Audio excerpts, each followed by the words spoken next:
Hello everyone. Welcome to केनी studies.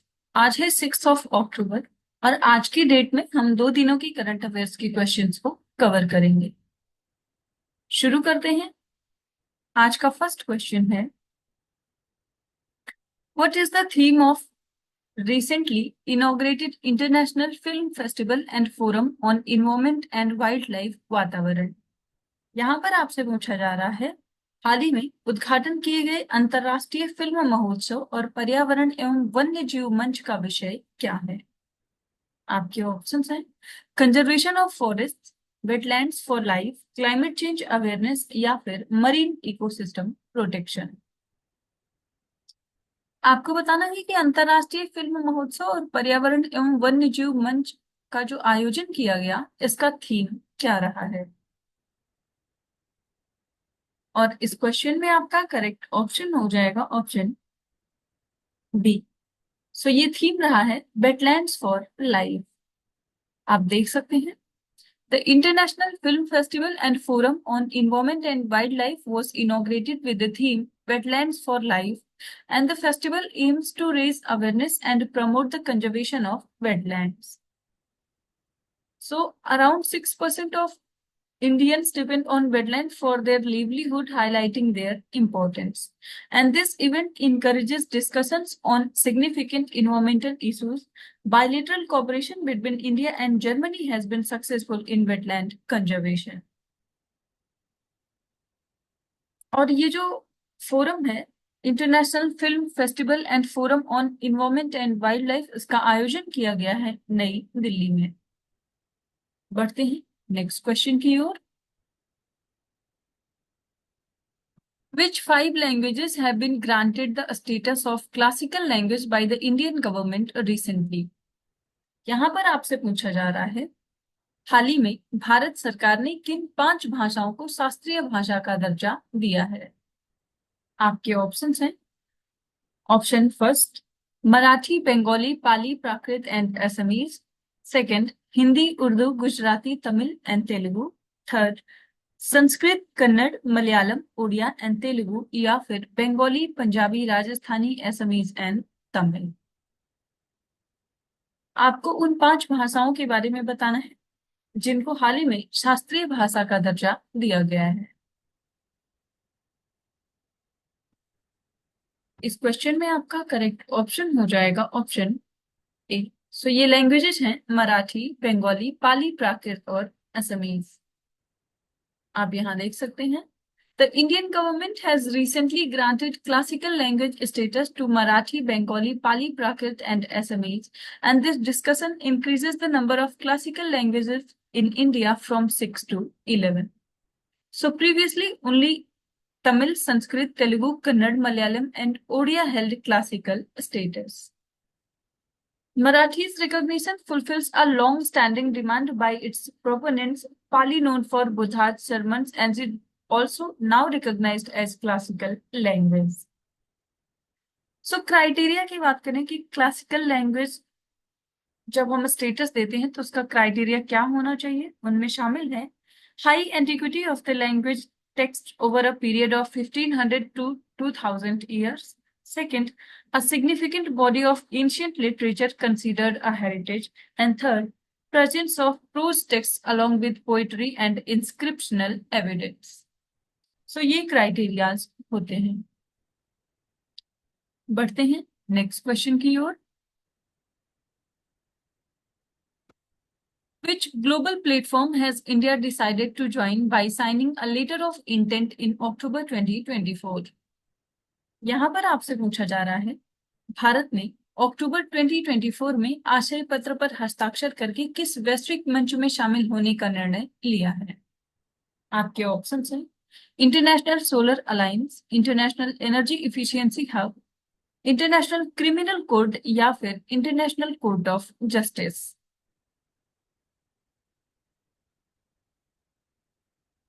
और इस क्वेश्चन में आपका करेक्ट ऑप्शन हो जाएगा ऑप्शन बी। सो ये प्लेटफॉर्म है इंटरनेशनल एनर्जी इफिशियंसी हब। आप देख सकते हैं, India has approved joining the International Energy Efficiency Hub by signing a letter of intent, and the hub is dedicated to promoting energy efficiency and collaboration globally. So, India's participation aligns with its commitment to sustainable development and reducing greenhouse gas emissions. Joining the hub enables India to share strategic energy practices with 16 other member countries. So the membership will enhance India's efforts in transitioning to a low carbon economy. इसके साथ ही international energy efficiency hub की बात करें तो as of July 2024 इसमें 16 countries इसकी members हैं, जिनमें शामिल हैं Argentina, Australia, Brazil, Canada, China, France, Germany, Japan, Russia, Saudi Arab, US and United kingdom. और हाल ही में भारत ने इसे ज्वाइन किया है। तो आप ध्यान रखेंगे, इंटरनेशनल एनर्जी इफिशियंसी हब में शामिल होने वाला भारत 17 सदस्य है। बढ़ते हैं नेक्स्ट क्वेश्चन की ओर। Consider the following statement regarding Swachh Bharat mission. यहां पर आपसे पूछा जा रहा है, स्वच्छ भारत मिशन से संबंधित कुछ कथन दिए गए हैं जिन पर आपको विचार करना है। फर्स्ट स्टेटमेंट है, Swachh Bharat mission Gramin aimed to ensure cleanliness in rural areas through solid and liquid waste management activities and make India open defecation free. And second, Swachh Bharat Mission Urban 2.0 aims to make all cities garbage free, change public behavior and ensure grey and black water management. और यहाँ पर आपसे correct statement पूछा जा रहा है। आपको बताना है कि स्वच्छ भारत मिशन से संबंधित यहाँ पर कौन से स्टेटमेंट्स करेक्ट हैं।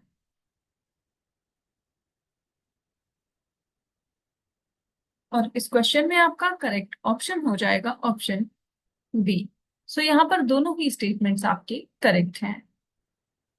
आप यहाँ देख सकते हैं, सो launched on October 2nd, 2014, the Swachh Bharat mission coincides with the birth anniversary of Mahatma Gandhi, and it focuses on improving cleanliness across India. So अभी हाल ही में ये चर्चा में क्यों रहा है, क्योंकि स्वच्छ भारत मिशन ने हाल ही में अपने 10 years कंप्लीट किए हैं for promoting cleanliness across rural and urban areas.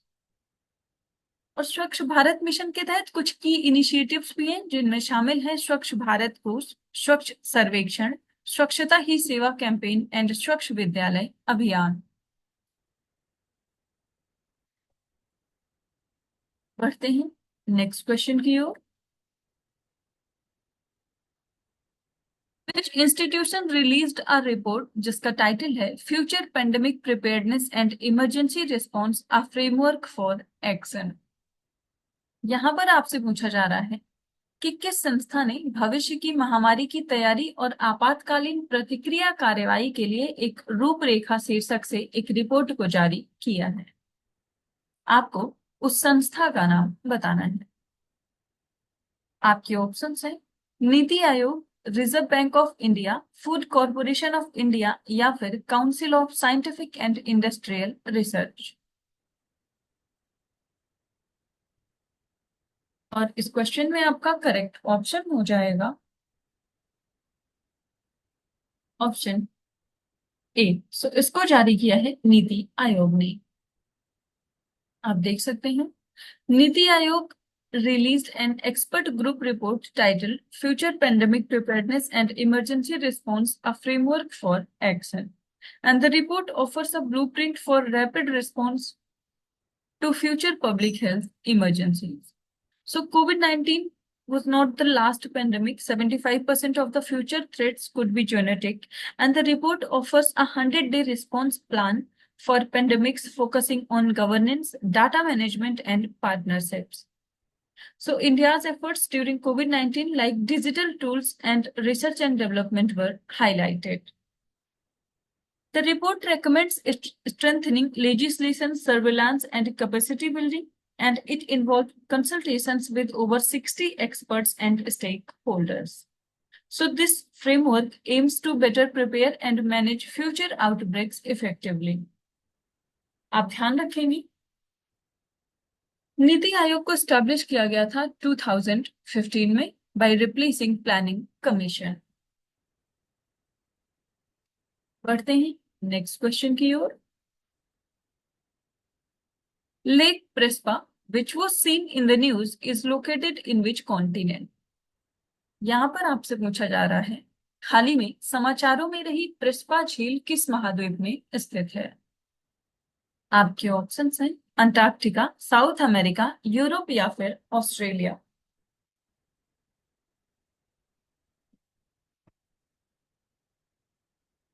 और इस क्वेश्चन में आपका करेक्ट ऑप्शन हो जाएगा ऑप्शन सी। सो ये स्थित है यूरोप में। आप देख सकते हैं experts report that for 430 of the 450 hectares of Albania's Little Prespa Lake have become swamp or dried up. So it is one of the Europe's oldest and highest tectonic lakes located at the junction of three geological masses जिनमें शामिल हैं granite, karstic and सुआगोरा. So the area contained rocks from Paleozoic era to the Neogene era and the lake system includes Great Prespa Lake जो कि अपना जो area है वो शेयर करती है अल्बानिया, ग्रीक और मैसेडोनिया में। इसके साथ ही लिटिल प्रिस्पा जो लेक है वो पूरी तरीके से ग्रीक में स्थित है। So climate change, rising temperatures and lack of snowfall and rain have significantly impacted the lake. बढ़ते हैं नेक्स्ट क्वेश्चन की ओर।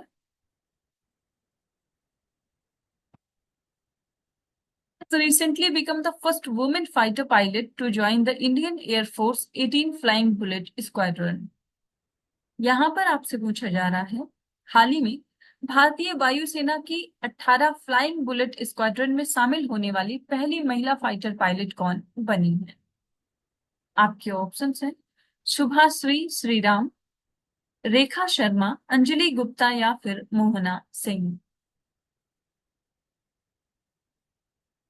और इस क्वेश्चन में आपका करेक्ट ऑप्शन हो जाएगा ऑप्शन डी। सो ये है Mohana Singh. Squadron leader Mohana Singh has become the first woman fighter pilot to join the Indian Air Force 18 Flying Bullet Squadron, which operate India's indigenously developed light combat aircraft Tejas fighter jets. So the Flying Bullets Squadron is stationed at Naria Air Base in the Gujarat sector along with the border Pakistan.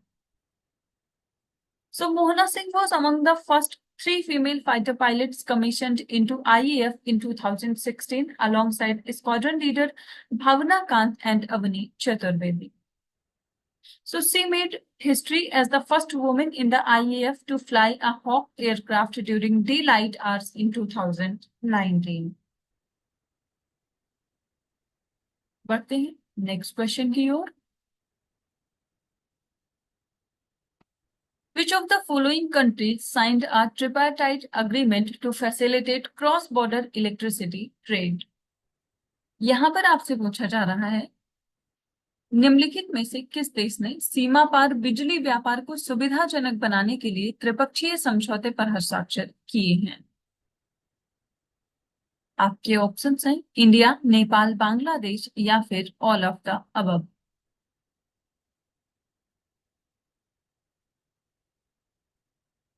और इस question में आपका correct option हो जाएगा option D. तो इसमें ये तीनों ही देश शामिल हैं। क्रॉस बॉर्डर इलेक्ट्रिसिटी ट्रेड को लेकर के जो एग्रीमेंट हुआ है वो हुआ है इंडिया, नेपाल और बांग्लादेश के मध्य।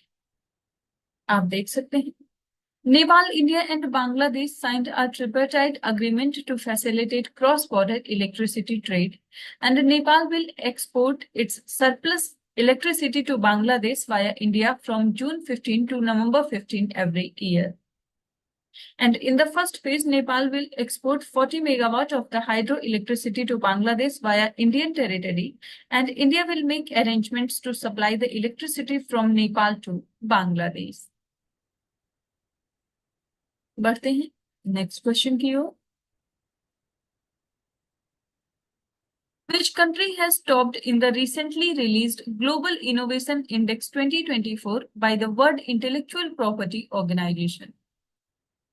यहां पर आपसे पूछा जा रहा है, विश्व बौद्धिक संपदा संगठन द्वारा हाल ही में जारी वैश्विक नवाचार सूचकांक 2024 में कौन सा देश शीर्ष पर रहा है? आपके ऑप्शन हैं सिंगापुर, आइसलैंड, जर्मनी या फिर Switzerland.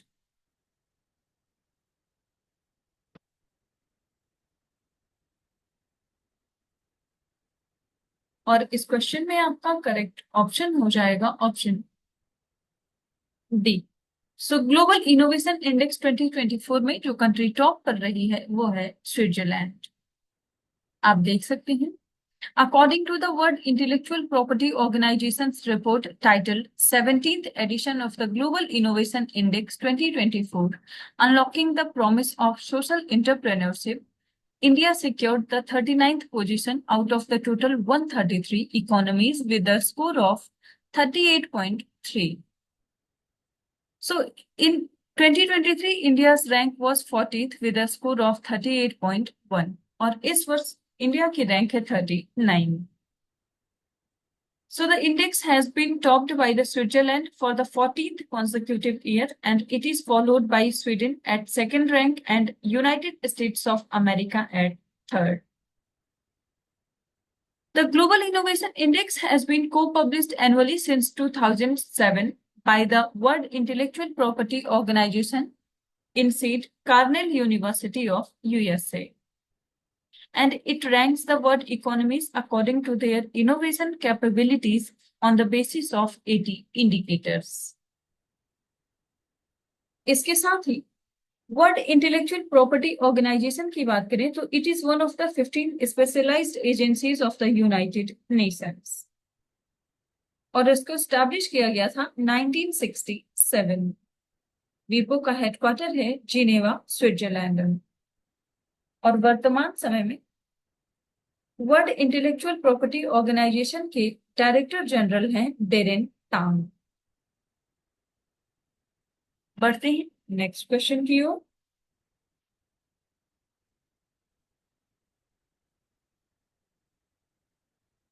The index of 8 core industries is a significant economic indicator for India. So consider the following statements.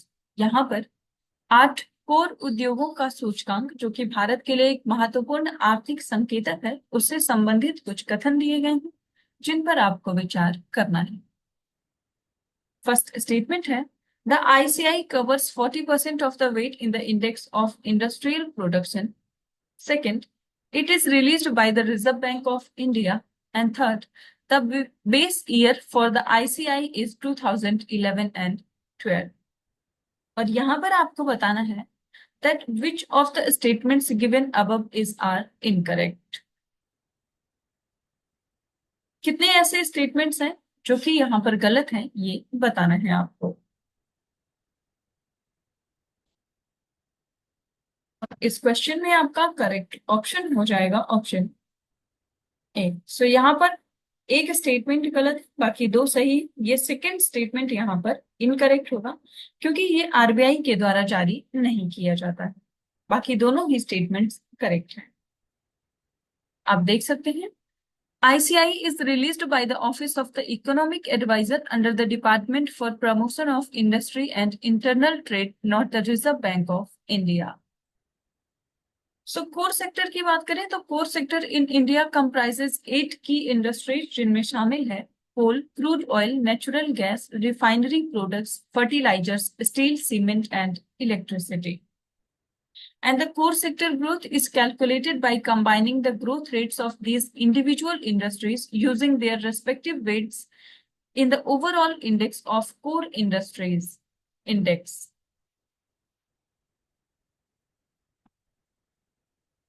बढ़ते हैं नेक्स्ट क्वेश्चन की ओर। Which of the following will host the Chanakya defence dialogue 2024? यहाँ पर आपसे पूछा जा रहा है, हाल ही में कौन चाणक्य रक्षा वार्ता 2024 की मेजबानी करेगा? आपके ऑप्शन हैं Indian army, Indian navy, Indian air force या फिर इंडियन कोस्ट गार्ड। और इस क्वेश्चन में आपका करेक्ट ऑप्शन हो जाएगा option A. So Chanakya defence dialogue 2024 का जो आयोजन है वो किया जाएगा इंडियन आर्मी के द्वारा। The Indian Army and the Center for Land Warfare Studies will host the Chanakya Defense Dialogue 2024. And it will be conducted on the 24th and 25th of October with the theme of Drivers in Nation Building, Fueling Growth through Comprehensive Security. And this defense dialogue will facilitate in-depth discussions and foster strategic partnerships. और इसका आयोजन किया जाएगा नई दिल्ली में। इस question की ओर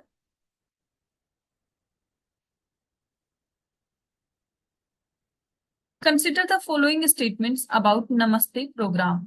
यहाँ पर नमस्ते कार्यक्रम से संबंधित कुछ कथन दिए गए जिन पर आपको विचार करना है।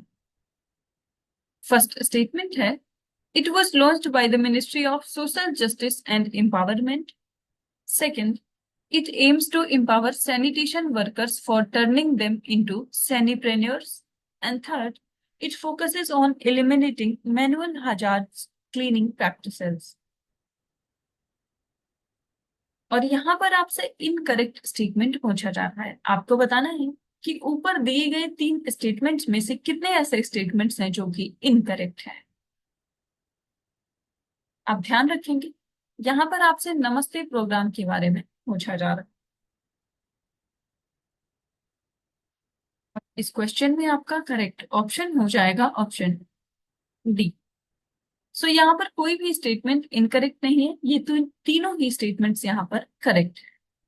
नमस्ते प्रोग्राम को लॉन्च किया है ministry of social justice and empowerment ने। आप देख सकते हैं। So this programme is focuses on empowering sanitation workers by turning them into sanipreneurs and eliminating manual hazardous cleaning practices. And it provides them with the entrepreneurial training, mechanized equipment, and safety gear, ensuring a dignified livelihood and safer working conditions. इस scheme को launch किया गया है जुलाई 2023 में। बढ़ते हैं next question की ओर।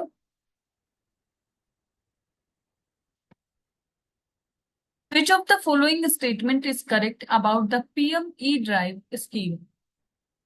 यहाँ पर PM E-Drive योजना से संबंधित कुछ कथन दिए गए हैं जिन पर आपको विचार करना है और आपको बताना है कि PM E-Drive स्कीम से संबंधित यहाँ पर कौन से स्टेटमेंट्स करेक्ट हैं।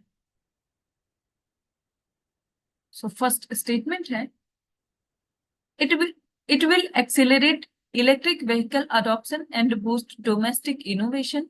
And second, 2000 crore has been allocated for installing fast chargers. एक करेक्ट स्टेटमेंट पूछा गया है और इस क्वेश्चन में आपका करेक्ट ऑप्शन हो जाएगा ऑप्शन सी। तो यहाँ पर आपके दोनों ही स्टेटमेंट्स करेक्ट हैं। पीएम ई ड्राइव योजना के लिए 2000 करोड़ अलोकेट किया गया है ताकि जो फास्ट चार्जर्स हैं उनको इंस्टॉल किया जा सके। आप देख सकते हैं, union minister HD Kumaraswamy launched the PM E-Drive scheme in New Delhi, and this initiative will accelerate electric vehicle adoption and boost domestic innovation. So this scheme has been launched with a financial outlay of 10,900 crore rupees for 2 years, जिसमें से 2,000 crore has been allocated for installing fast chargers, including various other allocations for electric vehicles. Aadhaar authenticated e-vouchers will be introduced by the government for EV buyers to avail the demand incentives. और ये जो scheme है ये implement की जाएगी from October 1, 2024 to 31 मार्च 2026 तक के लिए। तो आज के करंट अफेयर सेशन में इतना ही। Thank you for watching. Do like share and subscribe.